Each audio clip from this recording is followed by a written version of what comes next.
Hello everyone and welcome to Long's Toys. Today we are taking a look at the Marvel Toy Box number 14, Miles Morales. Now if you're not familiar with the Toy Box line from Disney, they're figures done in the style of the Disney Infinity figures, back from the old Toys to Life game that has since been canceled.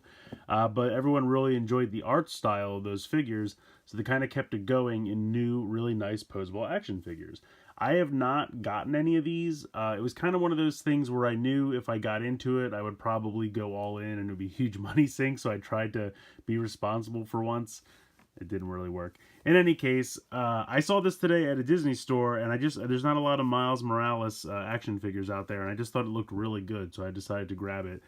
I believe it's just a repaint of the Spider-Man they've already done previously in the line, but I don't care. It looks great. It looks like it has tons of posability. And so this may have tricked me into getting into the Toy Box line. As you can see on the back here, there's a Thanos available. There's a Gray Hulk, which is nuts. And then there's Iron Man here. I always loved the artwork and the art design of the Disney Infinity figures.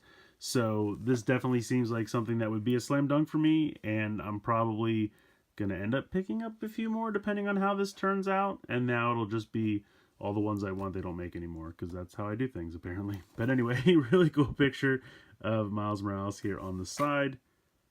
Let's go ahead, let's get this guy out of the packaging and we'll take a closer look. So taking a closer look at him out of the packaging, I think they did a really nice job. The paint's actually pretty sharp. There's a little bit of smudging like in the shoulder areas you can see, but it's not super noticeable. I think the spider on the back looks fantastic. The front too. The eyes look nice and sharp. I mean, obviously he's got a lot of black. That's the primary color for his costume, but still looks great. Ball joint in the head, so you can go up and down, side to side, no problems there. Typical shoulder joint out to the side, about that much. Also can spin all the way around. He's got a bend in the elbow, as well as a spin, so that can rotate. He's got these weird, like, long elbows that hang down, which I think looks really weird. I'm not really sure why they decided to do that. I'm assuming it has to do something with the way the elbow connects. When you just have the arm down like that, it's no big deal and it looks fine.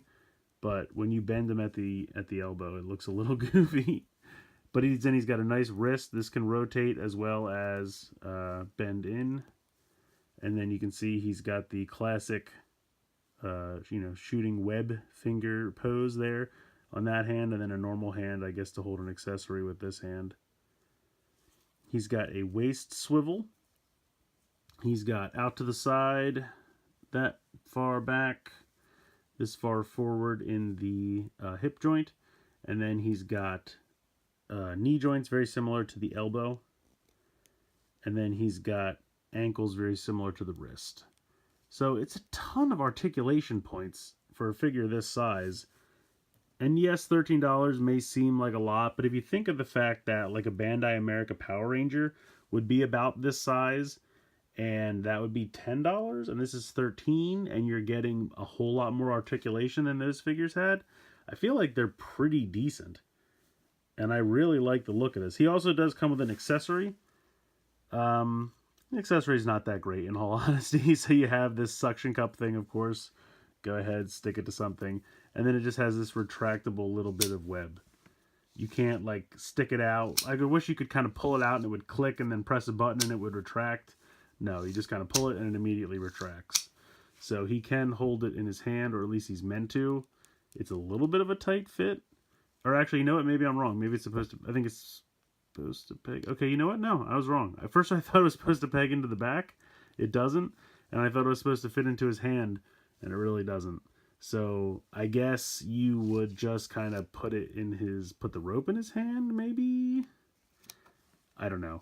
The accessory doesn't really work, in my opinion, but I don't think it matters. I mean, I'm sure you can find some use for this. Maybe tie it around him or something like that, but... I don't know. It's a goofy little suction cup webby gimmick. It's really not that great. So just throw that off to the side. But just enjoy the figure. I mean, it's gotten to the point where I look at the like vintage, well, I think they're called vintage Star Wars figures that come on like the bubble card packaging that looks like the old time you know, card packaging. And those are like $12.50 or $13. They have nice articulation and detail as well, but these are taller, and I think they look great. So I was a little hesitant with the price at first, but I think they're worth it. I really do think they're nice. So I would recommend picking these up. I'm probably going to fall down a bit of a rabbit hole now and hunt down a couple more of these. I don't really need the Disney ones so much. They do have like Toy Story. Oh, you know what? They have a little book here. I'll show you off the little book. So you can see there's Marvel, there's Pixar, there's Star Wars, and there's Disney. Now this book does not in any way have all of the ones that are available. But you can see there's Jack Skellington, Mickey Mouse, Ralph and Vanellope from Wreck-It Ralph. The Baymax one looks pretty good. I might actually pick that up. Stitch, Minnie Mouse. This looks like it's going to be Genie from Aladdin. Star Wars ones, I really kind of want to find Kylo Ren. Rey looks pretty good. There is a Luke. He's not pictured here. And there's a Boba Fett, which I believe at this point is probably too hard to find. We'll see how that goes. I don't really like the look of the Vader one, I'll be honest. I've seen it in person. Han looks pretty good. Yoda comes with a little holographic version of himself because he's so small, which I think is kind of cool. Over here for Pixar, you have The Incredibles. If I find a Frozone, I have never seen a Frozone in person, but I will be buying a Frozone if I find that. This looks like Bo Peep. There's definitely a whole line of Toy Story ones as well, which are not pictured here. And then over here, we have Captain America. It looks sick. There is, I think there is, she's not pictured here, there is a Black Widow that looks fantastic. There's a Black Panther that looks really cool. You can see that there's a new Thanos, Grey Hulk. There's Miles we just saw. Doctor Strange looks really good. Ant-Man. They had Wasp at the store. I didn't think Wasp looked that great, I'll be honest. They have some of these vehicles where you can, it comes with the figures and they can fit in the vehicle, but just like the way the vehicles worked in the toy box back in Disney Infinity, they stick out real comically, like they don't fit in the vehicle the way you'd expect them to. Kind of like a go-kart version. If you ever seen those like micro fighters from Lego, that's what they look like, where they just like stick out comically large out of the vehicle. So I don't know, that's not really for me. Okay, here we go. There's apparently a group shot or a pack for Toy Story. I did actually see this. You can get all, you should be able to buy these separately, but you can get all 4 in one box. And apparently there's a giant incredible gift set, but I just want Frozone.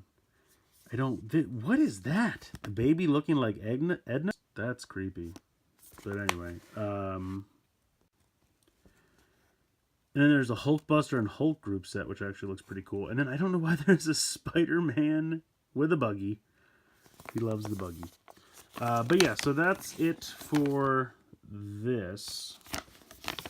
But there's definitely some cool figures here. So I have to look more into this. I have to track down a few more of these, I think, because I'm really impressed with the Miles one. And plus, I mean, with Into the Spider-Verse, I'm definitely riding a Spider-Man high right now. So I was really excited to find this, and I'm glad they decided to make it. I know it's a simple repaint of a figure they already had, but they did a great job with it, and I'm really happy. Again, this thing, take it or leave it. It comes with it to me. This is just like a free, superfluous, goofy thing. If you can have fun with it, great. If you just don't want to care about it, don't care about it. I think the figure is worth the price of admission on its own. So let me know what you guys think in the comments below. Please like, share, comment, subscribe. Hope you guys enjoyed the video. And as always, thanks so much for watching.